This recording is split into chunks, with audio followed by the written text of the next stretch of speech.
Hai guys, kembali melanjutkan alur cerita Wonderland Season 5. Cerita diawali dengan kedatangan 4 orang yang menuju sekte ilahi surgawi.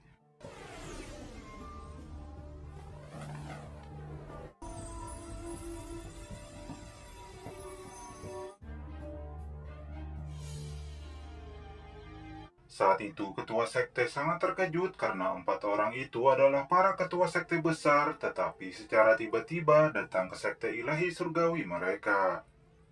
Suyu sangat khawatir sesuatu yang buruk akan terjadi.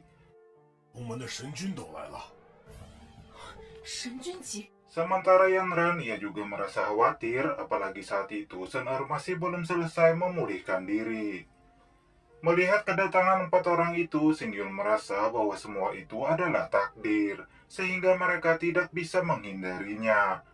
Walaupun ia tidak tahu kekuatan yang 4 orang itu miliki, namun mereka harus berusaha keras untuk melindungi Soner. 细雨，雪儿她还没有完全恢复。过躲不过，不知道这些人的实力究竟如何。我来应战他，拖到雪儿修为恢复为止。 Untuk mengulur waktu sampai Soner selesai memulihkan diri, Singyun berencana akan melawan 4 orang ketua sekte tersebut. Yanran meminta agar Singyun berhati-hati, karena 4 orang ketua sekte itu pastilah sangat kuat.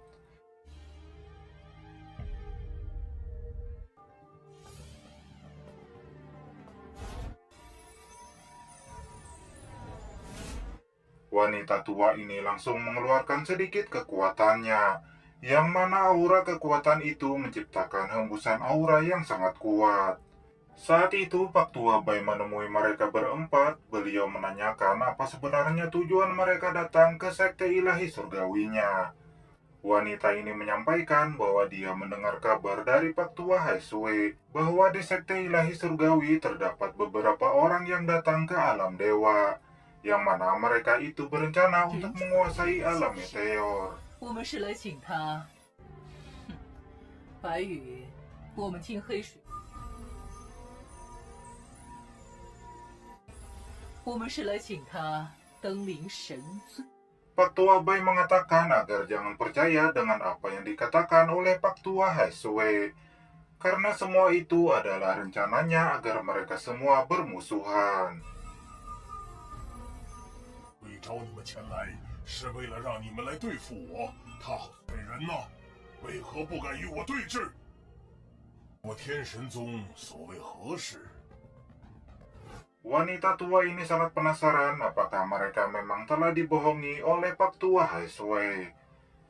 Salah satu rekannya berpendapat bahwa tidak mungkin Pak Tua Haisue berbohong kepada mereka, karena jika ketahuan pastinya dia akan mereka buru sampai ke ujung langit. Lalu wanita tua ini beranggapan jika memang Pak Tua Haisue benar, kenapa saat itu dirinya tidak ikut bersama mereka. Pak Tua Bai mengatakan bahwa di sekte ilahi surgawinya tidak ada sesuatu yang membahayakan. Ia meminta mereka berempat agar segera kembali ke sekte masing-masing. Lelaki merah ini mengatakan karena Pak Tua Bai menyampaikan tidak ada makhluk ilahi di sekte ilahi surgawi, namun karena di sana hanya terdapat sedikit orang, mengapa mereka tidak langsung memeriksanya. Ia berjanji jika memang orang-orang itu bukan dari para dewa, maka mereka akan segera pergi. Rekan botaknya menambahkan bahwa Pak Tua Haisue memberitahu mereka jika orang yang mewarisi alam para dewa adalah seorang gadis kecil. Ia menebak bahwa gadis itu adalah Sun Er. 小女孩，想必就是她了。 Ia yang merasa penasaran dengan kekuatan yang Sun Er miliki langsung ingin mencobanya. Namun tidak semudah itu Pergusi. Singyun dengan cepat menghentikannya.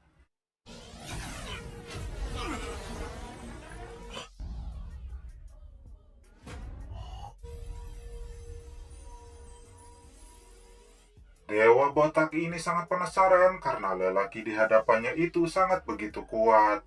Bahkan dia sebagai seorang dewa seperti bukan tandingannya. Sementara Singyun, ia merasakan sesuatu yang aneh, karena orang yang dia lawan itu adalah seorang dewa. Namun untuk menyerang orang itu baginya sangat begitu mudah. Xing Yun menebak bahwa kemungkinan setelah mereka melawan Raja Dewa Jahat, kekuatan mereka menjadi bertambah meningkat. Dewa Botak menanyakan siapakah orang yang ada di hadapannya saat itu, karena ia belum pernah melihatnya sebelumnya. Xing Yun menyampaikan bahwa Dewa Botak ini tidak perlu tahu siapa dirinya. Sontak saja hal itu membuat Dewa Botak merasa kesal. Ia menganggap bahwa bocah di hadapannya itu sangat begitu sombong.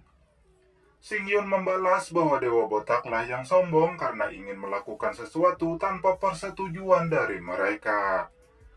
Dewa Botak mengatakan agar jangan bicara omong kosong, karena saat itu ia ingin tahu seberapa besar kekuatan yang dimiliki bocah di hadapannya. Ia langsung menyerang Xing Yun dengan pedangnya. Sementara Xing Yun dia menghentikan serangan itu dengan pedang terbang jantian. Dewa Botak ini sangat terkejut karena serangan pedangnya dapat dipatahkan dengan begitu mudah. Bahkan orang itu dapat melukainya.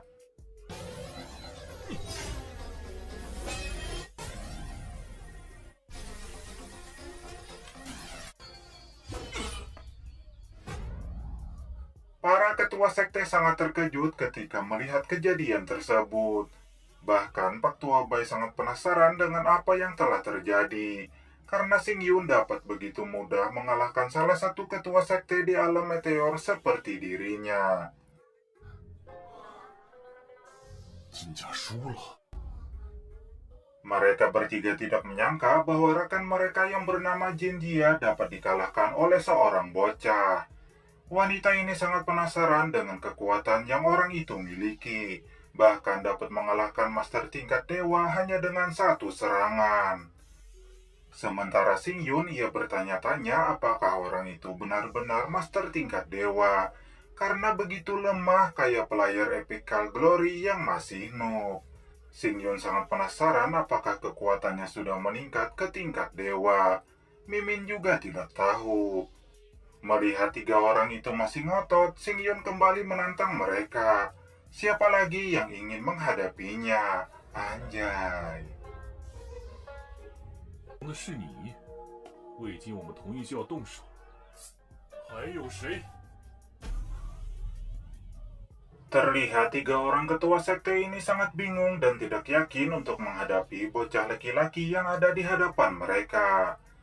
Pak Tua Bai menyampaikan bahwa mereka tidak ingin menimbulkan masalah. Ia memberitahu kepada para ketua sekte itu bahwa mereka telah dihasut oleh Pak Tua Hai Sui. Jika mereka termakan hasutan itu, maka akan merugikan mereka semua. Namun wanita ini merasa bahwa untuk meminta mereka pergi tidak akan semudah itu. 这就想让我们离开，未免也太简单了。堂堂一个神君，竟在此人的手上。 Kemudian pada bagian episode selanjutnya, terlihat Pak Tua Bai saling beradu kekuatan dengan wanita tua tersebut. Namun Pak Tua Bai berhasil memukul mundur wanita tua ini dengan begitu mudah. Wanita ini tidak menyangka kekuatan Pak Tua Bai secara tiba-tiba telah meningkat. Begitu juga Pak Tua Bai, dia sendiri tidak menyangka dengan peningkatan kekuatan yang terjadi pada tubuhnya. Lalu cerita